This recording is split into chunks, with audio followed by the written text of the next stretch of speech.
दक्षिण अहमदनगर जिल्ह्याला जीवनदायी ठरलेला मुळा धरण 60% भरलंय। मुळा धरण पाणलोट क्षेत्रामध्ये पावसाचा जोर कायम आहे। मात्र अहमदनगर जिल्ह्यामध्ये पावसानं दांडी मारल्यानं कपाशी, सोयाबीन, तूर, मूग ही प्रमुख पिकं धोक्यात आलेली आहेत। राहुरी, नेवासा, श्रीरामपूर तालुक्यात पावसानं दडी मारल्यानं शेतकरी सध्या चिंतेत आहे।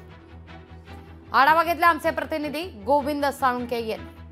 दक्षिण अहमदनगर जिल्ह्याला जीवनदायी ठरलेलं मुळा धरण 60% भरलं आहे। मुळा धरणाच्या पाणलोट क्षेत्रामध्ये पावसाची जोरदार हजेरी सुरू असून नवीन पाण्याची आवक जी आहे ते मोठ्या प्रमाणात मुळा धरणामध्ये होत आहे। 26 TMC क्षमतेचं मुळा धरण असलेलं जवळपास 60% धरण जे आहे ते भरलेलं आहे आणि लवकरच धरण जे आहे ते पूर्ण क्षमतेने भरेल अशीच अपेक्षा जी आहे येथील शेतकऱ्यांची आहे।